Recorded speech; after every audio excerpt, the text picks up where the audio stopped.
fairly truncated and just pointing out one point of view, and I don't blame them for doing that, but they're kind of going through articulating the counterpoints to everything the House laid out. Senator, we know that there are documents that exist that could either prove or disprove what John Bolton is alleging. Why would you not want to see them? Well, and we, will maybe see them. Who knows at this point? It's a question. To see them? Why wouldn't you want to see them? If any of the information that comes out further, I think clearly when we were in our own conference today at lunch, we're going to cross that bridge when we get to it on Thursday or Friday. And I think every senator will have a different opinion. You heard a little bit of that today in lunch. Do you want to see them? Go ahead. What I saw today was really a strong discussion of the role of the Constitution and the role of impeachment in the country, and what happens when impeachment becomes partisan and when impeachment is used as a political weapon. What we also heard after that discussion was the fact that the president has a right and a responsibility to fight corruption, especially when it involves taxpayer money, and how he has continued to do that as any president should. On Friday, standing here, I said, hey, there's going to be new revelations every day, and there certainly was one in the New York Times released last night, and the paper tomorrow. Tomorrow, I don't know what we're going to see, but there'll be something new as people are out there trying to inflame emotions and influence decisions that are being made. So you see information leaked from a book. To me, it's nothing new than charges that have been made by other people already. The voting is starting in Iowa in a week. The Democrats are trying to remove the president from the ballot. I go home to Wyoming, I talk to people, they say, let the voters make that decision. Aren't the documents a way to take the partisanship out? What John Bolton said, that the president told him not to release the funds until Ukraine investigated Biden, is nothing new? There is nothing new that the House could not have looked into prior to this. Said it, Senator. Well, and there is no new information, in my opinion, based on what John Bolton has known. But today, in an effort to generate interest in a book, they have selectively released information that, to me, doesn't go beyond what we have seen in the 17 witnesses who've already testified. And that's why I'm saying there's not new information out there. So we're going to have a vote on witnesses on Friday. We're going to have an opportunity. I'll take a little different stance on. There is the idea of new information, and I don't think we're going to avoid it. It's just that we have not really addressed it. We know we got to cross that threshold come Thursday or Friday, and whether that's going to weigh in or not remains to be seen. But sure, Isn't that the way to take the partisanship out of it? Just look at the documents. And we may arrive at that. There is no way. Well, there's no way to take the partisanship out of this. The day that Donald Trump was elected president of the United States, Democrats said we're going to impeach him. Right. A month before Donald Trump took the oath of office, Elizabeth Warren and Dick Durbin had a press conference outlining a number of things which were impossible to accomplish, which said, okay, then we're going to impeach him. The day he was sworn into office, the Washington Post had a headline 1 minute after he took the oath. And Ken Starr pointed that out as the most dangerous thing that could So happen. there is no way to take the partisanship out of this. You faulted the House for not going through with this. You faulted the House for not going through. They could have called all of these witnesses and they chose not to. As a senator taking stock of all the facts in the case, should you do everything you can to try to get the information about everything that's out there before deciding how to vote? As a senator, we have a responsibility, when you look to the Constitution, to not allow this to become a circus, which is what the Democrats are trying to do, but to judge the case that is brought to us. You read the Federalist Papers, see what the founders had to say. The responsibility of the Senate is to judge the case brought to us by the House, and it is a weak case, it is a flimsy case. It is a case that they said had to be made immediately, but yet they held for 33 days in another political stunt. So my job is to view what the House has sent us and make a decision based on that. Thanks. Thank you. So, to wrap it up, we're going to get back to the order here. One before I leave. Yes, I'll let Chuck get in. So, on the issue of what we just learned, nobody is dodging that. We're going to clearly cover it, and there's going to be robust conversation. It'll be Thursday or Friday, and then we'll see what happens. I think what they did today, this afternoon, laid out how this case has been made in a way that we don't want to set a precedent in the future, regardless of the merits of the case that we're trying to litigate and get straight currently. Thank you. And I thank Mr. Braun for his courtesy. I want to make a few points here. First, once again, the president's lawyers keep making the case for witnesses and documents. What was the number one fact that Ken Starr emphasized? We are a court. Who ever heard of a court proceeding without witnesses and documents? Who ever heard of a trial without witnesses and documents? If we are a court, all the more reason we have to hear the evidence. Second, Mr. Sekulow said when he listed his 5 points, not a single witness said they heard from POTUS himself. We want Bolton. We want Mulvaney. They heard from the president himself. We can solve Mr. Sekulow's problem of not having witnesses who heard from the president himself by having Bolton, by having Mulvaney, by having Blair, and by having Duffy and the documents underneath underneath what they said. Third, the idea that the House can do oversight, which is also what Mr. Starr said. That's their way to keep a president in line. As you have heard, no president has ever blocked oversight, has blocked any kinds of congressional inquiries more than this president. And finally, if the founding fathers said you would have wait for elections unless a crime is committed, they wouldn't have listed high crimes and misdemeanors. In fact, every constitutional expert, including those at the time like Mason, including Hamilton, including all of the experts who have followed up, have said you don't need a crime to unseat the president for high crimes and misdemeanors. So I don't think they made a very strong case at all. They continue to avoid the facts. Let us hear from, I'd like Mr. Propera, when he's mentioning the president's document, you don't hear the word Biden, you don't hear the word CrowdStrike. Those are in the document. Why? It's obvious. It's obvious. Because the president was asking for a quid pro quo. Take a few questions, but only a few, but we can't have everyone yell, so I'm going to have to identify you. Senator, yes. Thank you. Hallie from NBC. You say you want Bolton. You obviously cannot do it alone. Do you believe that the book manuscript revelations that have come out are enough to get Republicans over the line? Is this a game changer? Look, it's a little bit in this sense like Watergate. Every week, new evidence comes out that is further condemning of the president. And so, obviously, the revelations in the New York Times about the Bolton book strengthen the case for witnesses, for documents, even more. Each few days, something comes out, and the average American is saying, why don't they want witnesses and documents? And, you can sit and listen to all these arguments, but one question looms overhead. If the president did nothing wrong, why is he so afraid of having witnesses and having documents? Mr. Manu. Thank you, I appreciate it. Should the House subpoena either the manuscript That's going to be up to or them. Bolton? That's going to be up to them. What's your I'm not preference? giving them advice. Yes, sir. What's your response to Ken Starr warning that this is a new age of impeachment? Well, look, the bottom line is very simple.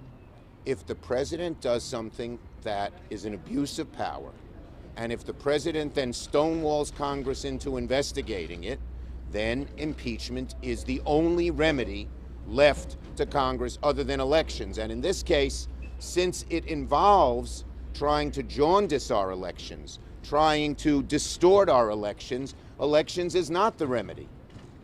Senator. Yes. Some constitutional scholars are now arguing that Justice Roberts can demand a subpoena of Bolton, of Mulvaney, if House managers request it. Is that a discussion right Well, now? we had an amendment put in by Senator Van Holland, which simply said require him to rule, not changing the rules of the Senate, which the House could overrule him. Our Republican friends are afraid of any independent analysis, whether it's from witnesses, documents, and they don't even want the Chief Justice to opine. Thank you, everybody. Thank you, Senator. Appreciate it.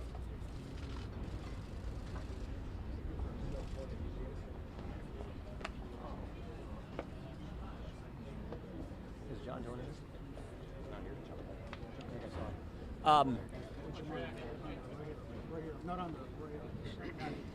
I think you saw this afternoon, Mr. Starr made the case for just how high the standard is if you're going to go down this road and remove a president from office less than 10 months before the next election.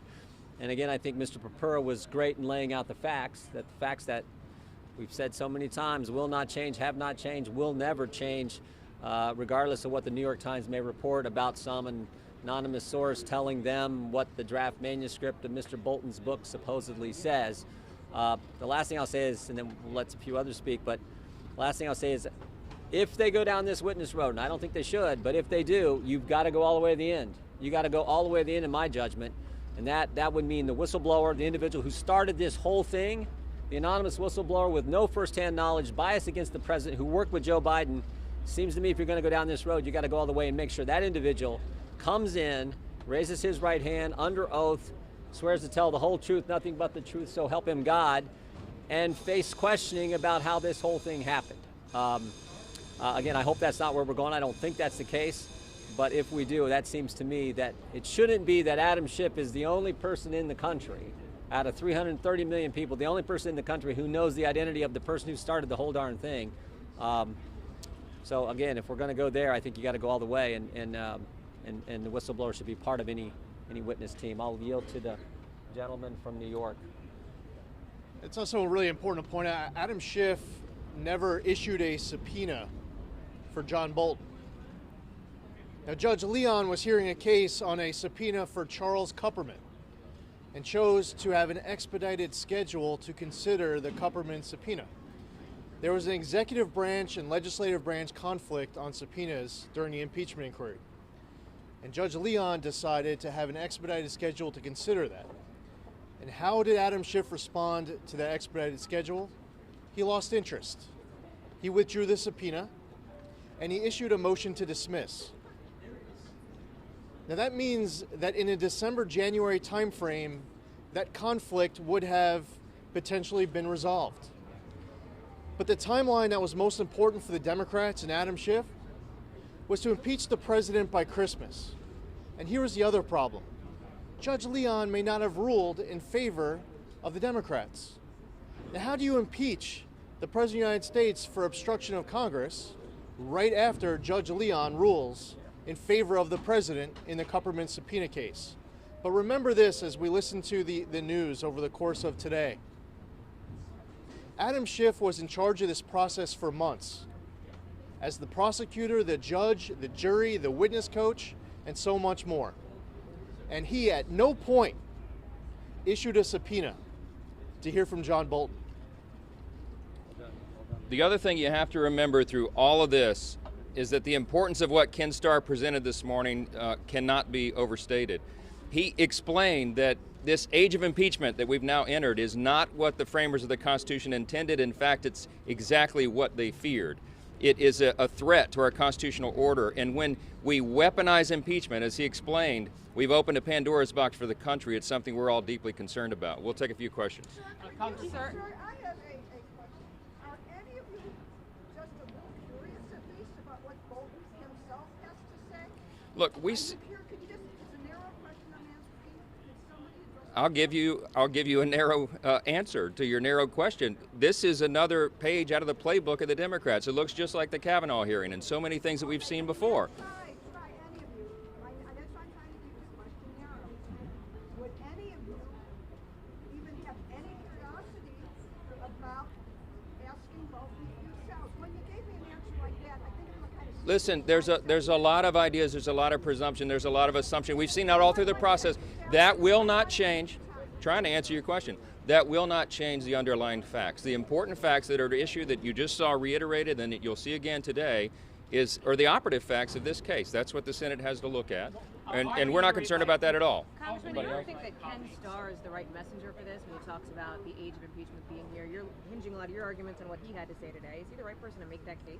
I think Professor Starr is an excellent person to present that. I think he did a fantastic job, and he is echoing and explaining what the framers of the Constitution intended. There's a reason that the impeachment clause has been so rarely used up till now in our history, because it was intended to be a rare, almost kind of nuclear option. They listed treason, bribery, and high crimes and misdemeanors. You don't have any of that here. They haven't even alleged a crime. Wait, and that's the reason, that is the reason that we're all so concerned. If abuse of power, the amorphous term abuse of power that the founders used to call maladministration, if that is now the standard, the bar for impeachment is so low that we should be concerned about every future president. Anytime a president has a majority party that's opposing him in the House of Representatives, the base is going to cry out for an impeachment, because the Democrats have set the bar now so low that anything we disagree with on policy, a phone call, or anything else now becomes the standard. These are troubled waters for the country, and that's what Ken Starr is explaining. I think you'll hear more of that from Professor Dershowitz, and it's a very, very important point that we cannot lose sight of. On process,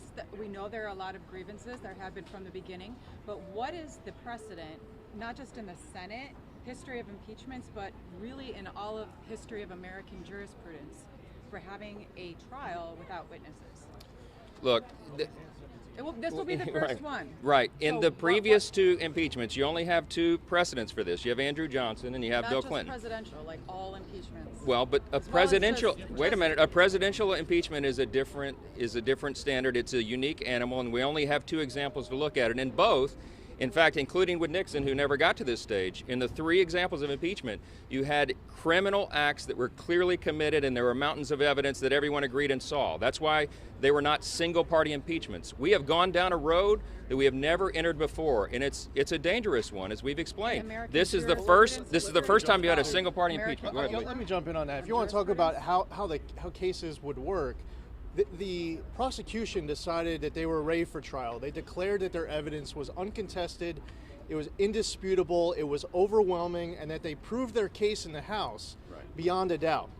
They showed up on the first day of trial and spent 11 hours saying over and over and over again all the different ways that they don't yet have the ability to prove their case.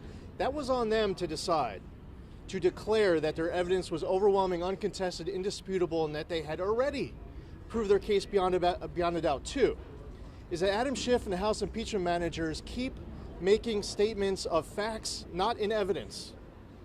If this was a trial, you know how many different ways the House impeachment managers would have been reprimanded so far over the course of what was over 21 hours? Or what about the evidence that they are relying on if the federal rules of evidence applied?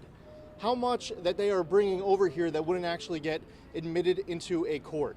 But the thing is, on the first day of impeachment, they show up and they outline point by point by point by point all of the ways that they said in their words that they can't prove their case. That's on them. You keep saying trial in the House. Doesn't the Senate have the... arguing that this evidence should just be ignored then? Do you not want the Senate to even... I'm answering the question about if this was a real trial. And if this was a real trial, every single time that the House impeachment, I'll give you, we've heard these great examples from Michael Purport, and he keeps finishing it by saying, why didn't they tell us that? When Jason Crow stood before the Senate and said that Mark Sandy asked, why is there a hold on aid? And he didn't get an answer, Mark Sandy from OMB. Why didn't Jason Crow finish that statement by saying he did get an answer? And the answer that OMB's Mark Sandy received was that the president was concerned about other countries paying their fair share. Only after the whistleblower report. Listen, I appreciate it. Adam Schiff has you here by proxy, NBC. Nope. That's fantastic. That is a fact that only happened after the whistleblower report. But listen, NBC, if you just go back to what Jason Crow said, he made a statement on the Senate floor. He chose to say that when he asked why there was a hold on aid, that he never received an answer. That's factually untrue. Now, if we want to just change, questions and diversions because, you want to hold the water of Adam Schiff and the House impeachment managers, I appreciate that. But to answer the question, sir, that you're omitting. Congressman, why do you keep quoting the quote-unquote trial in the House, why do you keep referring to that when the Constitution Should have been investigation. Okay, Vests the Senate, excuse me, let me finish my question. Vests the Senate with the power to try and impeach. It's a sole power. Why do you keep referring to a House trial? Why, isn't it strange, if that's the case, why aren't the House impeachment managers asking to call why aren't they asking to call Bill Taylor? Why aren't they asking to call Gordon Sondland? Why aren't they, no, I'm sorry, to the point that was just asking the question just before you, and let me answer. You're saying that this is the trial. Let me answer it. If you're saying that what's happening upstairs is the Senate trial, and what happened in the House was something else, why? Let me answer it, please. I appreciate it. You asked your question, I'm going to give the answer. Now, in Adam Schiff's words, he said that his closed-door depositions were, quote, analogous to a grand jury investigation. He said the closed-door depositions, that was the phase that was, quote, analogous to a grand jury testimony. Now, in that grand jury testimony, he was, imagine this for a grand jury in the United States if we want to draw equivalencies. He was the prosecutor, the judge, the jury, and the witness coach. You know how he ruled in anyone's objection with regards to absolutely anything during closed-door depositions? 100% of the time he ruled in his own favor. Now, going back to the original part as far as the Senate piece being a trial, how telling is it to you if that was the case? And if this is the trial where it's supposed to be just like any other trial, that any witness that was called on the House side that they don't want to hear their testimony, if to your point, if that's what's going on right now, isn't it amazing that they're saying then that they don't want to hear from Gordon Sondland or Bill Taylor or Fiona Hill or Lieutenant Colonel Vindman? I'll tell you what, it'd be great if we could just hear from, Kurt Volker and Tim Morrison, but guess what? We did already during open Intelligence Committee hearings, which, by the way, they don't want to call these people. You know who wasn't present during all that testimony and all of the questions? Any of the President's counsel was not even allowed in the room to be able to cross-examine any of those witnesses at all. They were banned. So, and if you want to carry it even further, putting that aside, again, as I pointed out already, there is a lot that wouldn't be admissible if the federal rules of evidence applied. It wouldn't be admissible if you can't make statements of facts that are not in evidence, so on and so forth. Do you think that Bolton is Congressman, I have a question for you. Do you think John Bolton is credible? With regard to an anonymous sources in, via the New York Times. So you think that is wrong? Look, let me follow up on the question here before we get to the question of witnesses about what happened. You keep asking, isn't the trial supposed to occur in the Senate? Yes, it is. And the trial is supposed to occur on the House's record. And the House said very clearly, according to the precedent of the United States, that every time we have, are you gonna ask questions or are you gonna answer questions? So in the House, what we heard was, this is overwhelming, it's indisputable, and we can't wait one more day. You don't need to hear from a single witness because this is impeachable. You have everything you need. We stood on the floor and said, if we have everything we need to impeach a president, why down the hall 100 yards are the United States senators already saying, we'll need more witnesses and evidence in that trial? Now you're all in here saying, let's talk about a witness related to an unpublished manuscript. You haven't asked me any questions about an actual transcript. There's a 179-page transcript of an actual witness named Michael Atkinson, who's the Inspector General of the Intelligence Community of the United States. He's the only witness in this whose testimony hasn't been turned over. His is testimony that we should have heard by now. You're cherry-picking witnesses. I want to hear from all of the witnesses. I wanted to do that over in the House. We wanted a complete process. Adam Schiff decided what witnesses we would hear from, what witnesses we wouldn't hear from. And the minute it became clear that he had met with the whistleblower after he publicly said that he didn't, he immediately changed his tune and said, the whistleblower's testimony is no longer necessary. He ruled that he was not a fact witness, that his staff was not a fact witness, that the whistleblower was not a fact witness. He has cherry-picked this all the way. He had the opportunity to do a fulsome investigation in the House, and he blew it. He dumped this garbage on the Senate's doorstep, and is asking them to do the job we should have done in the House, we could have done in the House, we didn't do in the House, because the most conflicted member of the House of Representatives, the only one out of 435 that is a fact witness, that the Inspector General says in his transcript is a fact witness, is the one leading this investigation, the person that got to make every single decision.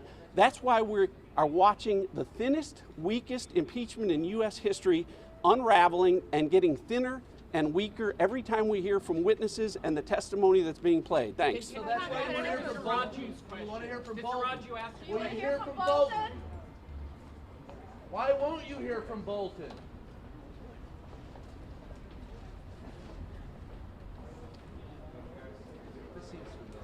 So this is the app that transcribes. It's called Otter. O-T-T-E-R?